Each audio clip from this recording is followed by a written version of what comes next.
ठीक है सर, हम शुरू कर रहे हैं। हाँ ठीक है, आराम कीजिए। जी जी, आप बोलना शुरू कीजिएगा। ठीक है, 1 2 3।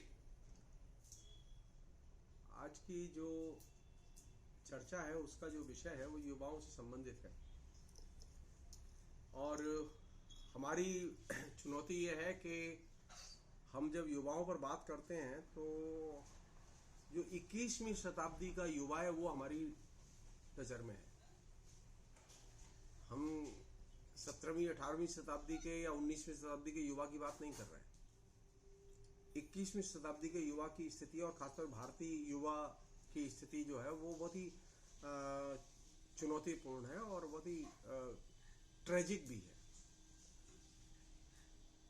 एक तरफ स्थिति यह है कि युवाओं के पास में कोई अपना आशा आकांक्षा का कोई क्षेत्र नहीं है जिसको लेके वो सबसे ज्यादा आशान्वित और आकांक्षित हों, या हम ये कहें कोई उच्च विचार उच्च आदर्श उनकी आशाओं के केंद्र में नहीं है जो कि उनको पूरे राष्ट्रीय स्तर पर आंदोलित करते हैं।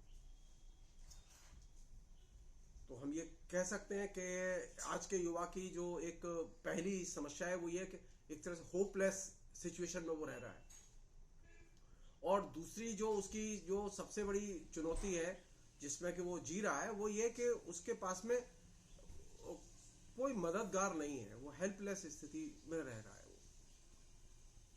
तो होपलेस और हेल्पलेस अवस्था में, यानी असहाय अवस्था में और एक आदर्श के अभाव की अवस्था में जो 21वीं शताब्दी का जो भारतीय युवा है उसका जो पूरा का पूरा जो मन है वो एकदम निश्चल और पवित्र मन है, लेकिन उसके पास में कोई भविष्य की कोई आकांक्षा इच्छा दिखाई नहीं देती, कोई आदर्श दिखाई नहीं देता जो उसके जीवन को मोटिवेट करे, संचालित करे। और इसके चलते एक और स्थिति पैदा हुई है, वो ये कि अगर आप गौर करें 21वीं शताब्दी के भारतीय युवा के जीवन में झांक कर देखें तो कहीं पर भी आपको युवाओं की कोई कल्चर दिखाई नहीं देगी। युवाओं में जो कल्चर के जो भी थोड़े बहुत रूप दिखाई देते हैं वे कल्चर के रूप है जिसे हम लोग मास कल्चर के रूप कहते हैं। युवाओं की अपनी संस्कृति हमारे बीच में नजर नहीं आती, और ये मेरे लिए सबसे बड़ी चिंता की चीज है। और जब हम युवाओं के इस रूप पर विचार करते हैं जो 21वीं शताब्दी का युवा है, उसकी ये जो होपलेस, हेल्पलेस और एक तरह से युवा संस्कृति के अभाव की जो अवस्था, उस पर हम जब सोचते हैं तो बहुत ही गहरी चिंता होती है कि 75 वर्ष के लोकतांत्रिक विकास, लोकतंत्र के विकास, नए युवाओं के मन में कायदे से एक चीज तो विकसित होनी चाहिए थी, वो ये कि वे बड़े पैमाने पर लोकतंत्र का हिस्सा है, लेकिन लोकतांत्रिक राजनीति में सक्रिय हिस्सेदारी, लोकतांत्रिक जीवन मूल्य और लोकतांत्रिक राजनीतिक जीवन मूल्य, इनके प्रति उनके अंदर जो चेतना और सचेतनता होनी चाहिए, वह चेतना और सचेतनता विकसित नहीं हो पाई। और यह मेरे लिए सबसे बड़ी चिंता की चीज है। मैं अगर 75 वर्ष के लोकतंत्र को देख रहा हूं तो मैं इस 75 वर्ष के लोकतंत्र में एक असहाय और किम कर्तव्य विमूढ़ युवा को देख रहा हूं। और ये जो किम कर्तव्य विमूढ़ युवा है और असहाय युवा है, ये इस बात का संकेत है कि हमारे यहां डेमोक्रेसी और डेमोक्रेसी के फल, डेमोक्रेसी का फल यह नहीं है कि आप इंजीनियर बने कि नहीं बने, आप डॉक्टर बने कि नहीं बने। डेमोक्रेसी का मतलब है कि आपके जीवन में, युवाओं के जीवन में लोकतांत्रिक जीवन मूल्य और लोकतांत्रिक राजनीति के प्रति गहरी दिलचस्पी और आस्था पैदा हुई कि नहीं हुई। और यही वह चीज है जो कि लोकतंत्र को और युवाओं को ऊर्जास्वित करती है और सक्रिय करती है। एक अन्य चीज है जो कि जिस पर कायदे सोचना चाहिए, वो ये कि डेमोक्रेसी में युवा के पास में एक्सप्रेशन, यानी अभिव्यक्ति के विविध सार्वजनिक मंच है। इन विविध विविध सार्वजनिक मंचों पर, विविध स्तरों पर जो राजनीतिक जीवन है उसमें युवाओं के अंदर लोकतंत्र को लेके, लोकतांत्रिक संस्कारों को लेके, वैल्यूज को लेके, अधिकारों को लेके जो एक प्रतिरोधी चेतना होनी चाहिए, उस प्रतिरोधी चेतना को निर्मित करने में हम अभी तक असफल रहे हैं। कायदे से लोकतंत्र के विकास के लिए जरूरी है कि हम लोकतंत्र में अगर रहना चाहते हैं तो हम लोकतंत्र की रक्षा के लिए प्रतिरोधी युवा शक्ति पैदा करें। तो हमने प्रतिरोधी लोकतांत्रिक युवा शक्ति की बजाय हमने कैसी युवा शक्ति पैदा की है?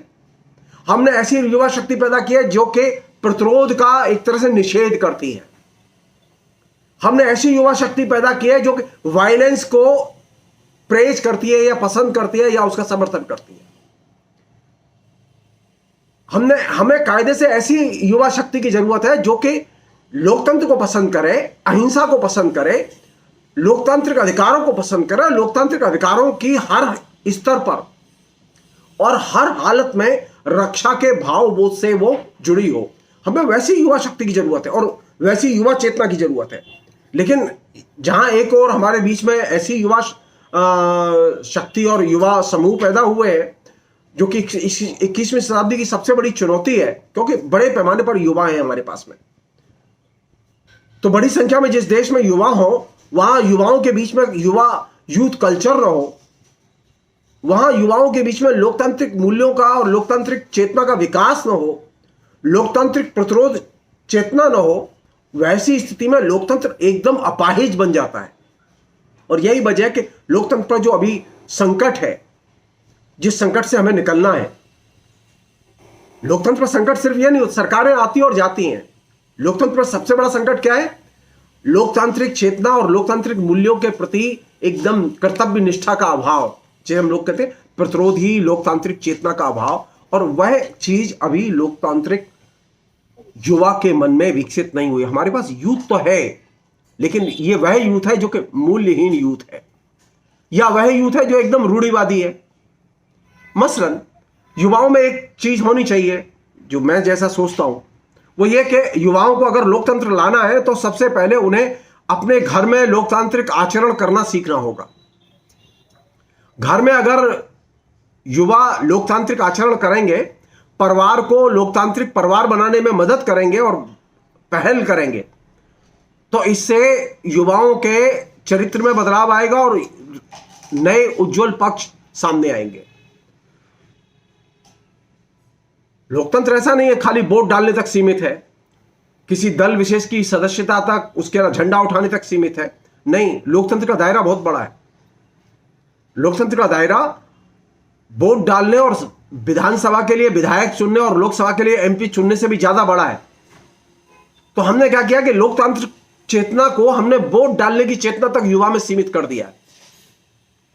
युवाओं में सामाजिक संस्कृति और सामाजिक संस्कृति के साथ साथ लोकतांत्रिक संस्कृति की चेतना के निर्माण के लिए बेहद जरूरी है कि जितने भी कॉलेज यूनिवर्सिटीज के कैंपस हैं, वहां युवाओं को अभिव्यक्ति की और विभिन्न किस्म के विचारधाराओं के साथ में संवाद करने की पूर्ण स्वतंत्रता होनी चाहिए। हमारे पास युवा हैं जो यूनिवर्सिटी और कॉलेज में पढ़ते हैं, लेकिन युवाओं के पास में कोई संगठित परिवेश नहीं है जो कि उनकी इस सृजनात्मक क्षमता का, जो राजनीतिक क्षमता है, जो सांस्कृतिक क्षमता है, जो उनकी जो और दूसरे किस्म की जो वैचारिक क्षमता है, उसका विकास कर सके।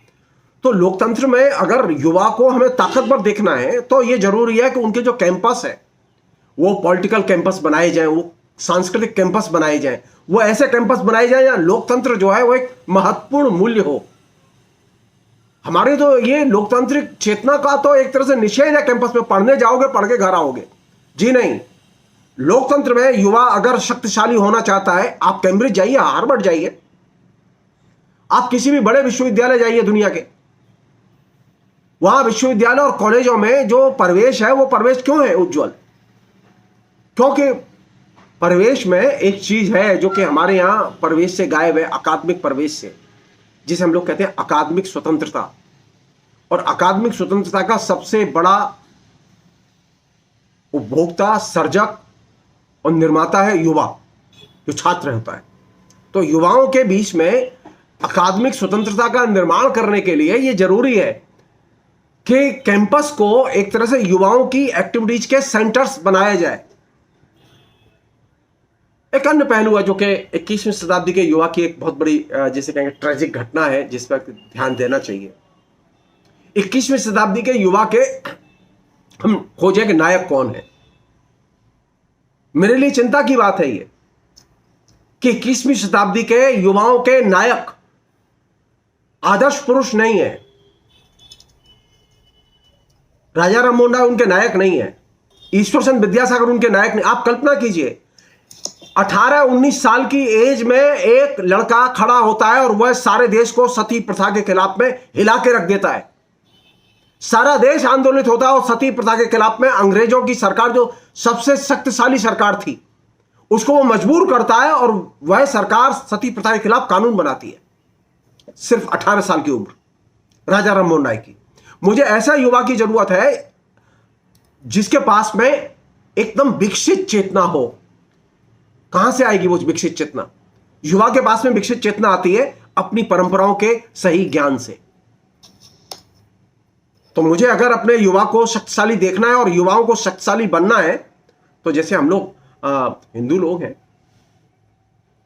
वेद हमारी सबसे पुरानी रचना है। तो वेद का मतलब क्या है? वेद का साधारण भाषा में मतलब है जानना। मैं अगर अपने को वैदिक बनाना चाहता हूं तो मैं अपने अंदर जानने की कला विकसित करूं। मैं अगर जानने की कला विकसित नहीं कर सकता तो मैं अच्छा वैदिक नहीं बन सकता। वैदिक बनने का मतलब यह नहीं है कि वेद के मंत्रों की ऋचाओं का पाठ करें, उनको हवन। हमने क्या किया कि वेद के मंत्रों की ऋचाओं को हवन पूजन की सामग्री बना दिया। वेद का मतलब था जानना। उसी तरह जो उपनिषदों की परंपरा थी, जो कि हमारी परंपरा है, हमने उससे क्या सीखा? हमारे बच्चों को तो मालूम ही नहीं होता। हम तो ये सिर्फ कहते हैं कि वो इतने उपनिषद होते हैं, उनकी संख्या गिनाते रहते हैं, इतने पुराण होते हैं, उतनी संख्या गिनाते रहते हैं। युवाओं के आदर्श संत, महंत, साधु, सन्यासी नहीं हो सकते। युवाओं के आदर्श आधुनिक युग के नए विचारों के निर्माता हो सकते हैं। जो आज के युग की जो सबसे बड़ी समस्या है युवा की, वो क्या है कि उसके अंदर खोज करने की प्रवृत्ति, नए विचारों को जानने और उन्हें आत्मसात करने की प्रवृत्ति का एकदम लोप हो चुका है। एक बड़ा सेक्शन है जो अब खोज नहीं करना चाहता। वो व्हाट्सएप पर रहना चाहता है, वो मोबाइल पर रहना चाहता है, वो इंटरनेट पर रहना चाहता है, लेकिन उसकी सर्च करने में, नए विचारों को जानने और आत्मसात करने में उसकी कोई दिलचस्पी नहीं। उसकी इसमें कोई दिलचस्पी नहीं है कि वह अपने जीवन के आदर्श के तौर पर लोकतांत्रिक जो नायक रहे हैं, डेमोक्रेसी के दुनिया में जो नायक रहे हैं, उनको वो अपना नायक बनाए, उनके विचारों को आत्मसात करे।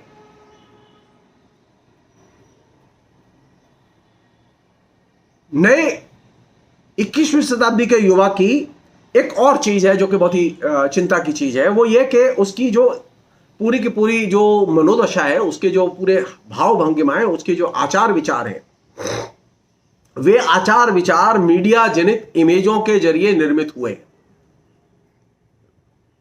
और मीडिया में जैसे सुंदर, असुंदर, अच्छी देह यष्टि के लोग या हीरो हीरोइन, इनकी जो इमेजेस वो देखता है तो वह उनके जैसा बनने की कोशिश करता है।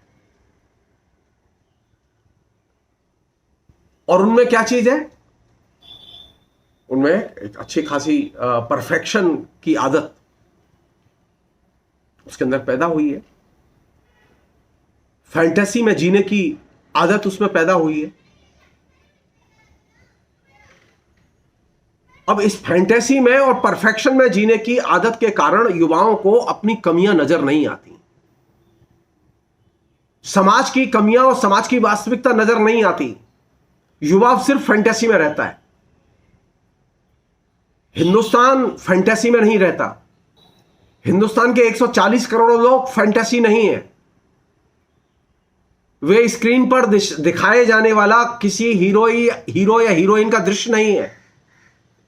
140 करोड़ लोग एक ठोस वास्तविक यथार्थ में रहते हैं और इस चीज को युवाओं को समझने की जरूरत है। फैंटेसी का भारत युवाओं का भारत नहीं हो सकता। युवाओं का भारत वही भारत होगा जो कि यथार्थ की ठोस विवेचना और गंभीर अध्ययन से उपजा भारत होगा। तो युवाओं को इमेजों की दुनिया, परफेक्शन की दुनिया, फैंटेसी की दुनिया की बजाय ये जो चारों तरफ जो एक तरह से बद्रूप बदशक्ल जो समाज हमारे यहां निर्मित हुआ है, इस बद्रूप और बदशक्ल समाज में जिसमें हम लोग रहते हैं, जिसमें सामाजिक विभाजन और तरह तरह की अनटचेबिलिटी, अलगाव, हेट्रेट, ये विभिन्न रूपों में ऑपरेट करती है और साथ साथ वायलेंस। युवा की ये चिंता होनी चाहिए कि ये चीजें समाज में न हो। एक अन्य चीज जो कि हम उम्मीद करते हैं कि युवाओं के अंदर हो, वो ये कि युवा जब हमारे बीच में आते हैं और हम युवाओं से बात करते हैं तो आप एक चीज पाएंगे कि युवाओं में अब कोई चीज नहीं बची है। अब कोई चीज हासिल करनी है तो उन्हें अब हर चीज के लिए कंपटीशन देना होता है। हम ऐसा समाज बनाएं, हम ऐसी स्थितियां पैदा करें कि बच्चों को, युवाओं को प्रतिस्पर्धा में भाग न लेना पड़े। अब तो हालत यह है कि कॉलेज में भी दाखिला करने के लिए कंपटीशन, उसके लिए भी टेस्ट, यूनिवर्सिटी में दाखिला लेने के लिए भी टेस्ट, और ये जो प्रतिस्पर्धा का भाव जो युवाओं में, कैरियर के लिए भी कंपटीशन, वहां पे भी टेस्ट, ये जो प्रतिस्पर्धा बोध और प्रतिस्पर्धा का जो परिवेश जो निर्मित हुआ है, ये युवा के लिए सबसे डिस्टर्बिंग है और उसने युवा के अंदर बेचैनी और तनाव को जन्म दिया है और इसने युवा के विकास को, उसके सर्जनात्मक विकास को बुरी तरह से प्रभावित किया है। हमारी चिंता का जो मूल विषय है वो यह कि युवा को इस प्रतिस्पर्धा के विकास की बजाय हमें उसके अधिकार के रूप में देखा जाना चाहिए। एक युवा जब पढ़ के बड़ा हो रहा है तो उसे कॉलेज मिलना चाहिए, उसे बिना किसी कंपटीशन के कॉलेज मिलना चाहिए, उसे बिना किसी कंपटीशन के विश्वविद्यालय में दाखिला मिलना चाहिए। हमें इतने विश्वविद्यालय और कॉलेज बनाने चाहिए जिससे कि बिना किसी कंपटीशन के अपनी चॉइस के कॉलेज में, अपने पास के ही कॉलेज में वह दाखिला ले सके और इसके लिए उसे न्यूनतम फीस देनी पड़े।